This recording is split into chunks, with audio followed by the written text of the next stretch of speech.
आज हम लोग सब नॉनवेज खाएंगे और तुम कुछ भी नहीं बोलोगे, मैं पहले ही बोल दे रही हूँ।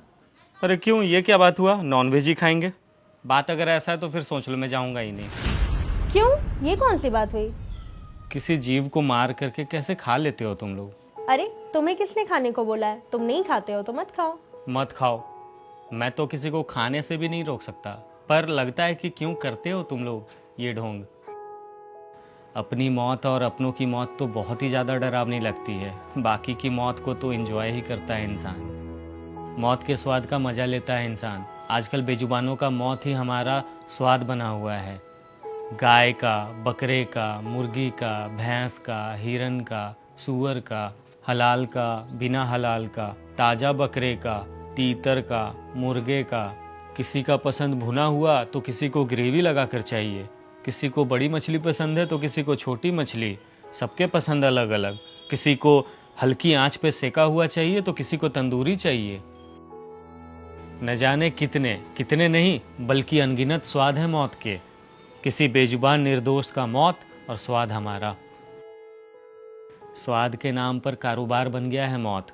निर्दोषों का मौत, ये बेजुबानों का मौत। मछली पालन, मुर्गी पालन, बकरी पालन, पोल्ट्री फार्म्स और न जाने किस किस तरह के पालन, नाम पालन और मकसद सिर्फ एक, बेजुबानों की हत्या। स्लाटर हाउस तक खोल दिए हैं, वो भी ऑफिशियल। गली गली में खुल रहे हैं नॉनवेज रेस्टोरेंट।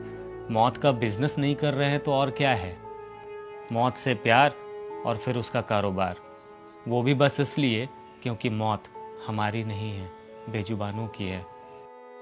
जो हमारी तरह बोल नहीं सकते, अपनी फीलिंग्स कभी किसी को बता नहीं सकते, वो लोग अपनी सुरक्षा करने में असमर्थ होते हैं। तो फिर हमने उनके असहायता को अपना बल कैसे मान लिया? कैसे मान लिया कि उनमें भावनाएं नहीं होती है या फिर उनकी आहें नहीं निकलती है?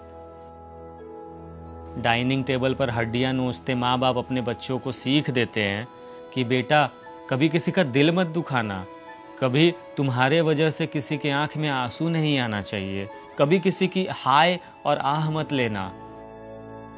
बच्चों में झूठे संस्कार डालते उस माँ बाप को अपने हाथ में वो हड्डी नहीं दिखाई दी जो इसके पहले एक शरीर थी। उसके शरीर में भी एक आत्मा थी, उसकी भी माँ थी, जिसे काटा गया होगा, जो तड़पा होगा, जो कराहा होगा, जिसकी आहें भी निकली होंगी, जिसने हमें बद्दुआ भी दी होंगी। कैसे मान लिया कि धरती पर जब जब अत्याचार बढ़ेगा तो भगवान सिर्फ तुम इंसानों की रक्षा के लिए अवतार लेंगे? क्या निर्दोष बेजुबान भगवान की संतान नहीं है? क्या उस ऊपर वाले को इन बेजुबानों की चिंता नहीं है? कभी सोचा है किसे ठग रहे हो? भगवान को, अल्लाह को, वाहेगुरु को या फिर जीसस को? आज तो मंगलवार है, भगवान के दिन आज तो खाएंगे ही नहीं। आज तो शनिवार है यार, आज तो सवाल ही पैदा नहीं होता। नवरात्रे आ गए हैं, नवरात्रि में तो बिल्कुल ही नहीं। झूठ पर झूठ, झूठ पर झूठ, झूठ पर झूठ। किसे ठग रहे हैं हम लोग? हमारे ही बच्चों को अगर कोई खाए तो हमें कैसा लगेगा? कर्म का फल मिलकर रहता है, ये बात हमेशा याद रखना। एक बात जानती हो, भगवान ने सिर्फ हम इंसानों को ही बुद्धि क्यों दी? ताकि हम लोग अपनी बुद्धि का सही इस्तेमाल कर सकें। लेकिन यहाँ पर तो हम लोग अपनी बुद्धि ही भ्रष्ट करके बैठे हुए हैं। हम लोग इतने निर्दयी कैसे हो सकते हैं? हम लोग इतने संवेदनहीन कैसे हो सकते हैं? एक बात हमेशा याद रखना कि जो कभी किसी को मार करके खाता है ना, वो मानव नहीं, दानव होता है।